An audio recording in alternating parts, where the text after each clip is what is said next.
Welcome back to the Growing Band Director Podcast. This is episode 117 with Josh Gall, one of the co-founders of UDB, or Ultimate Drill Book. Josh, how's it going?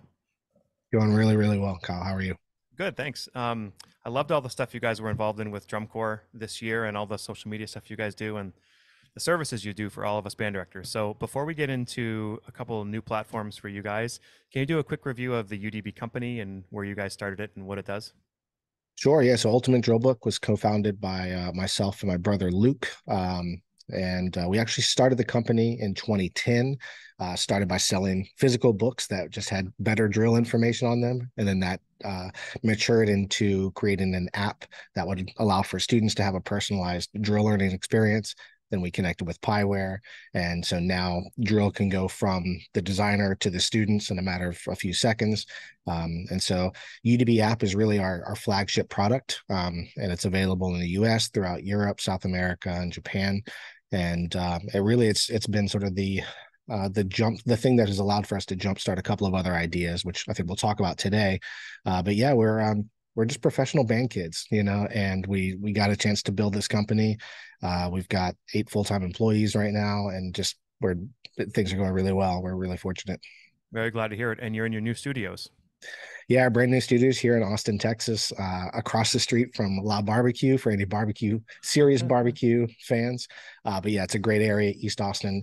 And it's a studio that we built for the community. So of course we meet here regularly, but also, we've already hosted a number of events. There's band directors or musicians who are coming from out of town. We just open up our doors and say, hey, if you guys need a place to hang out, that's not a hotel conference room, like the doors are open, so we're really excited about what it will mean for the community moving forward. Yeah. So for people who don't use UDB, who are marching band people, you really need to take the jump at some point. It's a game changer. I'll just say that. I say it over and over again. Josh, I had you on recently and featured it again in episode 101 just about 6 weeks ago. So people might be going, well, yeah, we've seen this before, but today we're going to feature some new stuff. So Yeah, let's dig in on Beam first. Beam is sure. a digital way to store and use our sheet music library instead of the traditional means.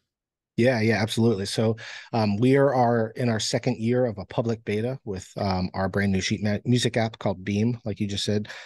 Just like UDB, it's a free download from the App Store. And because we're in our public beta, it's actually available for free worldwide right now. So Right. if you're a band, choir, orchestra, percussion ensemble, it supports all of those. And we really believe that the future of sheet music will be digital, but not only digital, but it'll curate all of the things that we wish that we had access to inside of in any proper rehearsal, or even we wish we had access to for our students outside of rehearsal. So it's a really exciting new part of our lineup. So we're gonna get into it a little bit here. So say people decided to do this and get started. Is it through Dropbox that they start digitizing everything? Yeah, so we connect right now Beam through Dropbox, Google Drive, or actually we allow for users to connect to local storage. So if they've Okay. got things in iCloud, if they've got things on their tablet, or if they've even got things on their desktop, we're working on a Mac compatible version of this first, but then we'll work on a web version. But yeah, if you've got files that are available either locally or on the cloud, it can connect to Beam. So if you have everything on there and students need their own device in order to be able to see the music, right? Yep. Yep. So how do you, I also know that if, as a conductor, if you have the score up and then you change pieces on your device, it changes the pieces on everybody else's device. Yeah. So that's a really special feature inside of Beam called Live Mode, which allows for a director to pull up a piece, it pulls up on the students' devices, or even allows for the director to say, like, hey, we're not going to play for a little while. I'm going to put my screen to sleep, and it puts all of the student screens to sleep. Right. So there's those kinds of things. But then there's also tied into that. We've also got a global annotation and sharing system that allows for directors or even like leadership or principal players to go in and mark something on a part, and then that shows up for everybody else in their section. So we're going to show a short promo video by Dr. Tim Zachary. Where does he teach? So Dr. Tim Zachary is the director of bands at Prairie View A&M University, has been there for a number of years, was also at Norfolk State University, an incredible trumpet player, and just an incredible guy. So let's check out his We were testimonial. already digital, and the format that we were using worked at the time for what we were doing. And the students were happy with it. And I said, hey, there's something new coming out down the pipe. We're definitely gonna give it a try, and we'll see. We'll weigh one against the other. And it was like a one-day turnaround. I personally love Beam because not only does it cut the music a certain way where I can see it better, but you can also write notes and annotate it on it as well without your paper moving around or you losing your notes and stuff like that. So everyone's all over the place as far as how we relate to technology.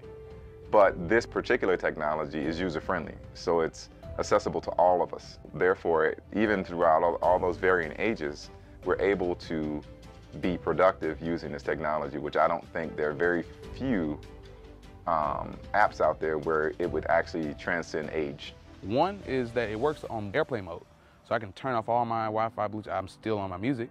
But then the two, I can be on the app and the director can change the music for me, whatever song he wants to look at now. So we're looking at song A, and he says, all right, we're gonna go to song B, rather than me trying to flip through and find song B, click, all right, you're already on it. I think that is so cool because that just, it changes right in front of you, like, what just happened? But it's like, you know, it takes away the time that's used to try to find and pull up the music too. Once I put something in Beam, I have it in two places because I had to get it from some place to put it into the Dropbox. So now I always have the full file. I can go next door to a library, it's complete. It's in order, everything is filed, but every other box is missing a part. But now when I go back to play a piece, I know that I have all the parts. Now they have access to all the parts and they can see where all the parts overlap and how to rehearse with other sections to make these parts better. Where else can you do that?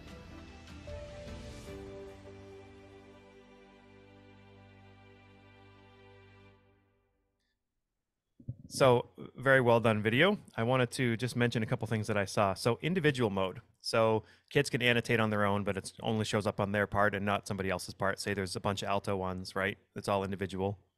Yeah. So there's two types of annotations. There's shared annotations and then personal annotations. So yep, exactly to your point.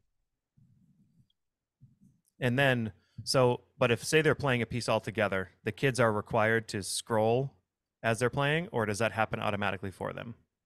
So right now, there's nothing that's happening automatically as it relates to scrolling.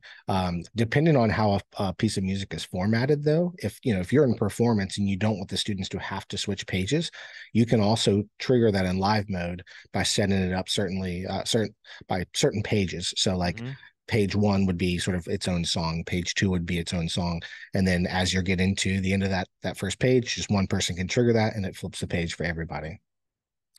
Super cool. And then airplane mode. That's awesome. So they can't do anything else except for use it.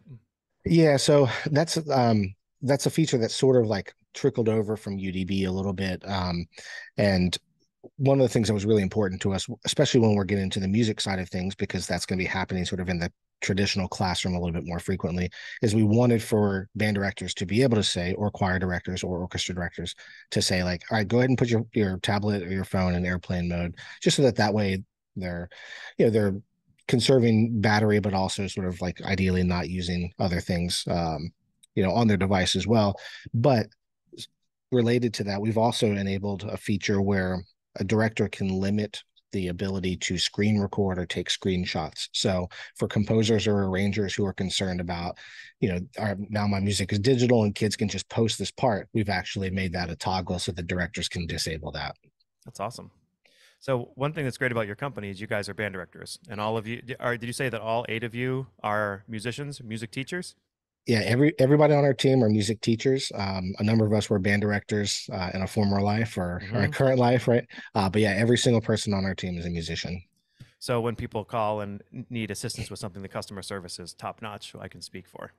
Thank you. Yeah, well, it means a lot to us, and that's honestly the thing that's at the top of our priority list at all times. Because look, technology with anything, even Facebook and Apple, they're going to have issues with technology, but the thing that keeps you coming back, specifically with like an Apple, if you will, is that their customer service is substantial, and you're going to get somebody who wants to get to that solution with you.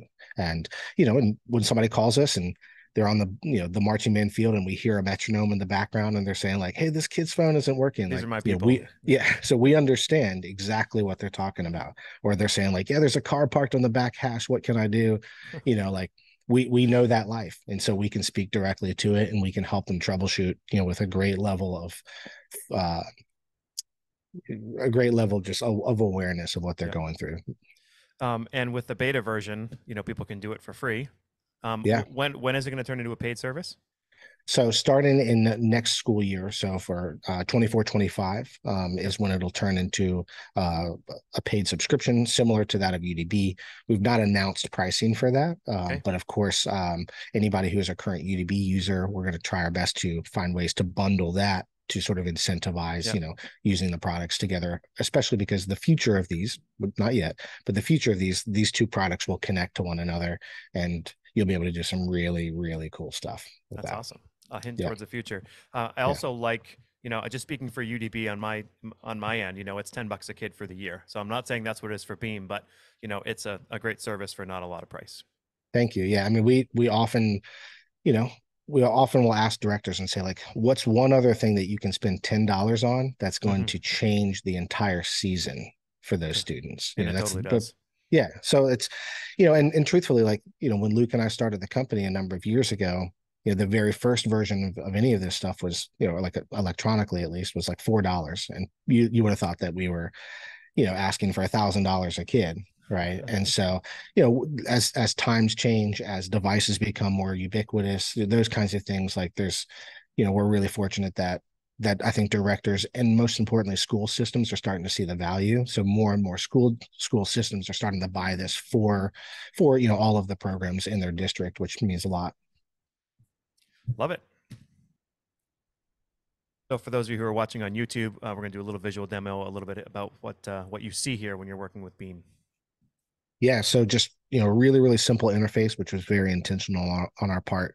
So the library is organized into what you can see here: all songs, which is your full library; collections, which are songs that are sort of like, and similar in one way, shape, or form. So you'll see here, like, here's all of our show music, or maybe here's like our warm-ups. And then we've got something that's called a set list. And a set list is a collection of music where the order matters, right? So we're going to play, for timeout one, we're going to play this song, followed by this song, followed by this song. Or for, the first half of the concert, we're going to play these 5 tunes in this order, right? So that's how this is all organized. Really, really straightforward. What you're seeing here is the director is exactly what the students see. And they just tap on a song, they choose their part, and then it pulls up, downloads, and it's available offline. So it's not using constant internet connectivity. And then here on the part, right, like we were talking about earlier, if you look here in the top left corner, I'm switching back and forth between what we call personal and shared or global notes. Yep. Right. So if I'm a student and we're in rehearsal, cool, I'm gonna go ahead and highlight this part, because I know that if I don't, Mr. Smith is going to take me off of it. Right. So I'm just highlighting that part, or I might even go in and, like, go ahead and put a bigger red box around that. Really critical. Now that, of course, that personal annotation is available to me and me only. But if I'm a principal player, or if I'm like a staff member, if I tap on this, right, the shared note option, you'll see my personal note hides, and then I can go in here, and then whatever I draw here on this part, as soon as I tap back up on this annotation bar, it's going to show up for everybody else in this section who's looking at that same part. So super helpful in the course of rehearsal to, like, be able to catalog your notes. And you could say, like, all right, cool, like, I've gotten better at this, so I'm going to go and erase this bar because I don't have to worry about it anymore. Cool, saved, I'm done.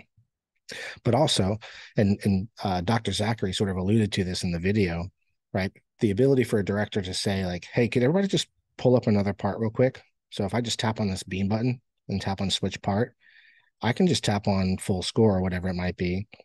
Now that's downloaded, and I, as the clarinet player, I can be looking at the full score, including, any annotations that were there, right, from the director.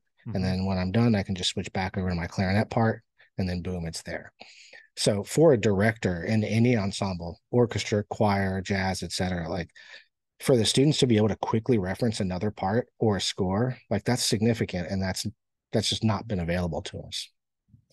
So the question I had is, you say they click on it and it downloads quickly. So does that mean they need to, like UDB, they need to download it before they're on airplane mode?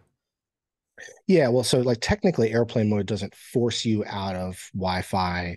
It sort of tells a number of services to sort of stop using them, but you can turn off airplane mode and then turn off Wi-Fi, which sort of shuts the device fully down, right?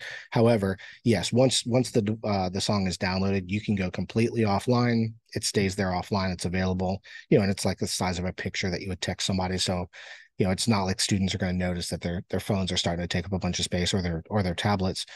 But yeah, as soon as it's downloaded, it stays available offline. So you'll even see here, like when I go back into Brooklyn, if I tap on switch part, I can already see both the full score and clarinet.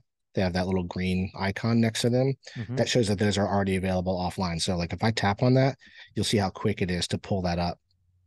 All right. So switch back to the clarinet part, super fast. And so we also have an option that was really important, and was an idea from our incredible director of product, Stuart Schulman. If you see here in the top right corner, there's an option for download all parts. So if you want to be, if you're rehearsing somewhere that has no connectivity or anything like that, you can tap on that download all parts, and you've got all of the parts available to you, literally just a single tap. Super cool. Love it. Yeah, so that's Beam in a nutshell. One other thing I'll show you, just because it's cool, is that if you've got music that's not been formatted properly for like the device size, Mm-hmm. right? The students can, or the directors, like you can just go in and like sort of resize it by like a pinch to zoom, and then in the top right corner you'll see this like 4 arrows icon. Yeah. So I can tap on save zoom level, and so now every time I open up that part, it's going to like smart crop it for my device. Oh, that's great. So yeah, so that's Beam. Again, it's completely free for the rest of this school year, and we're going to be running some really incredible updates that are coming here in the next couple of weeks, and we're really excited for the community. The schools and ensembles that have been using Beam have been floored with what it's doing, and especially understanding that like this is just the first iteration. So we're really excited to share this with the community. Do you have a tool on here that also helps that high D at the end be in tune? Yeah, it's called Tacit. So you just write that in. So that'll definitely be in the pro version of the app. We'll add an extra octave key, those kinds of things. I also loved the competition that you guys had at DCI finals when what do the kids have to do? Yeah. So this year this is maybe our 4th or 5th year for the UDB tour fee giveaway. Yep. And so one of the things that we do is we run this nationwide contest where students fill out an application. They write a letter, sort of expressing why they would like to be able to write march drum corps. Then the directors will write a letter of support, and then the community votes to get students to semifinals, and then we pick three finalists who we fly out to Indianapolis, all expenses paid, put them up in a beautiful Airbnb, shuttle them around for the week, feed them snacks and goldfish and whatever they want for the week, and then take them to all of our drum corps. And then on semifinals night, they get to compete on the field for their tuition to be paid. So they do a marching band obstacle course. And so they start by marching 8 steps at an 8 to 5 with a trumpet. And then they have to throw 2 singles on a rifle. Then they have to remove a snare drum head from a snare. Then they have to throw get 3 dot books into these like crates that are 5 yards away from them, do a gush and go, and then whoever crosses the finish line first, we pay for them to march drum corps. And then the other two finalists, we also scholarship them and then connect them with members of our education team for like free lessons. So I'll say half jokingly, but also kind of serious. Watching that was almost as entertaining as watching the shows, because I was rooting for the kids. Like it was awesome. Yeah, thank you. It's something that has meant a lot to us, and truthfully, it was Luke's brainchild a number of years ago. It was sort of modeled after the Dr. Pepper tuition giveaway that you would see like in a college bowl game, and so he brought the idea to the table, and we sort of just poured some fuel on the fire, and here we are, a bunch of years later. And so great for those kids. Thanks again. That's great. Yeah. All right, let's dig into Stride TV. This is sort of, I remember last time we talked, you said it's kind of like YouTube, but for band directors. Yeah. So Stride TV is the newest the newest branch of the company. And the easiest way to think about it is sort of like Netflix for the arts. So one of the things that we've learned increasingly over time is the ability for an educator, and I'll just use band examples here for a second, but like, 10 or 15 years ago, you could ask a trombone player in your section, hey, just go on YouTube, Joe Alessi, like any video that has Joe Alessi's name in it, it's going to be awesome. Just watch it and listen to that sound. That's what you're trying to recreate. Things are a little different now because there's going to be like 500, versions of like, I wish I was Joe Alessi videos, so with us being teachers, but then also like really us being encouraged by the flipped classroom model, which sort of COVID, like really like, just it forced people into, but really like we saw that as an opportunity to say like, hey, we should create like a highly curated, super high quality space for education to happen. Mm-hmm. Now, of course, like the core and the thing that we're starting this with are sort of band and marching band related things and drum corps, but very quickly we wanted to say, wait a second, like we're really passionate about the arts and there's great teachers around the world, and maybe they don't have the same opportunities to share their passions with kids that they did 5, 10, 15 years ago for any number of reasons. Mm-hmm. So that combined with us being sort of a media company that also builds apps for the classroom, we said let's create our own streaming service. And so that's how Stride TV was born. And so it's something that's a huge part of our everyday right now. And even just in its infancy, it's been incredible to see how the community has started to embrace it, and even just the level of subscriptions that we weren't even anticipating this early. It was really, really promising. So I'd love to show you a little bit about it, because we think in just a matter of time, not only is it going to be like a great resource for people who want to learn, but also a great resource for people who want to be entertained through artistic content that's like really beautifully shot, really beautifully curated, and then also a way for creators to actually make money creating, right? As opposed to like, I'm going to put up this stuff on YouTube and hope I can get a bunch of subscribers and hope that I can, play into that algorithm. We're interested in creating an opportunity for creators to like be able to make a living creating and sharing their passions with the world, especially through the arts. All right. So this is what Stride TV looks like. Yeah. So right now I'm just, on a browser. Stride TV is available not only on browsers, but also as an iOS and Android native app. So it's really, really beautiful, regardless of sort of the platform that you're looking at it on. So what we're looking at right now is just sort of the full library of, of some of the content that's on here. So I'll show you some examples here in just a second. Right, but you can see that we've got everything from instructional videos to like this series that we did in coordination with Drum Corps International last year, where we got a lot of the world's best designers to sort of break down their shows with us. We've got our incredible brand new UDB virtual curriculum, which is about 50 videos that cover all things movement related. I'll show you a little bit of that about that. But then we've also got like other instructional things. So like Blue Coats did a clinic with us at TBA that we like produced in a really high quality format. Also the same thing with Vandergrift Drumline, or like clinics that we've done in other places. So this is really just like a high level snapshot of Stride TV, but I'll show you some of the content now, and I'll show you examples. So as I mentioned, the UDB virtual curriculum was a brainchild of ours that really stemmed out of sort of the very beginning of the pandemic. And so we wanted to create opportunities for the world's best instructors to be available to teachers and students, regardless of, what their budgets are, where they're located. And so we worked with educators like Michael Rosales from Santa Clara Vanguard, Samia Vanderkoff from Blue Coats, Lindsay Schuler from the Troopers, and then Reed Atkinson from our education, our director of education here, for students to be able to learn things like proper dance position, approach, but then also like not only just teach it, but then like participate, and then like let's do a test. So that's what I'm going to share with you right now.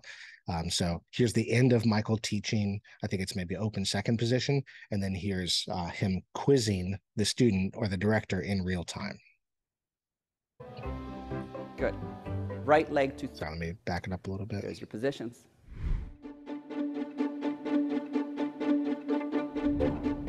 All right, guys, now that we've learned our position, we're going to do a little position test with you guys. Let's start in our first position.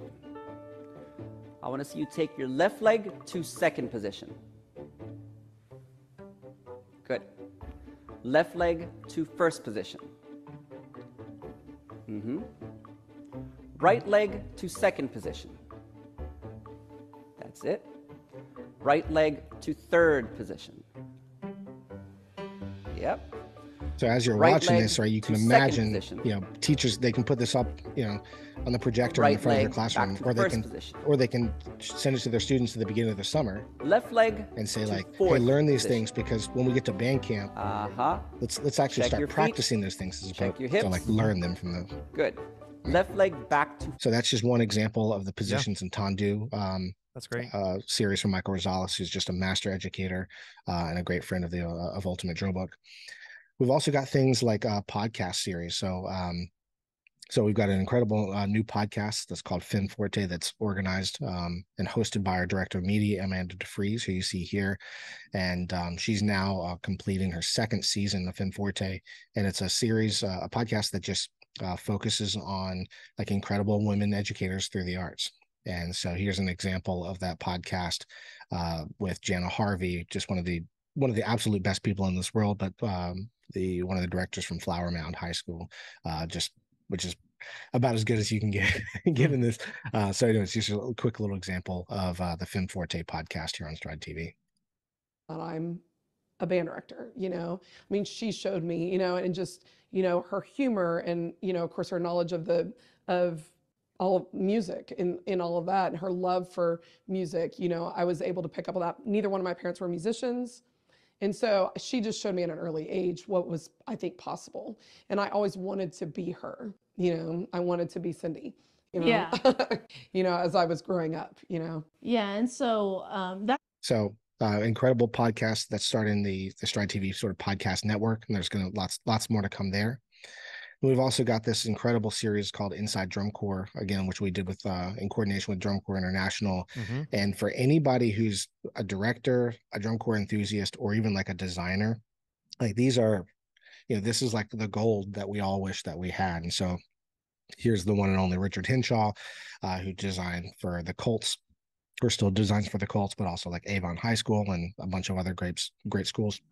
Here's him breaking down the Colts production, and you'll see like he's able to talk about it, break it down, play by play, you know, drawing on the screen kind of thing. So I'll show you that now. And a high cam, but these musical soloists are on the wagon. So the first one was the trombone, and then a baritone ensemble on this other wagon, and then the whole thing builds in, right? And then the whole thing builds around this snare feature too. So we're using all the elements to work together. And then the pre-planning again to set up a brass feature. So we're building back to front. We had to get the trumpets to the wagon to start, then the mellophones add in front of them, then the baritones and tubas in front of that.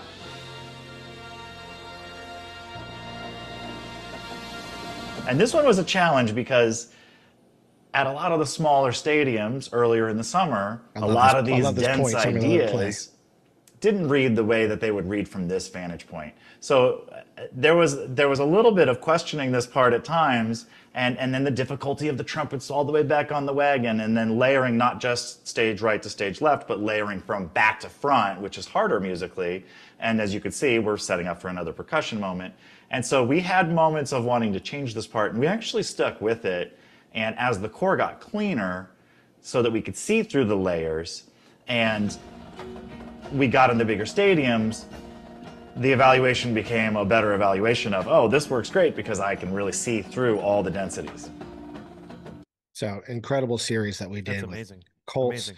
Carolina Crown, Blue Coats, Troopers, the list goes on, but it's really spectacular, and you sort of see over here. So like Rick Subel and Molly Favre just talking about like aesthetics with Carolina Crown, Island Viorel like talking about movement with Blue Coats.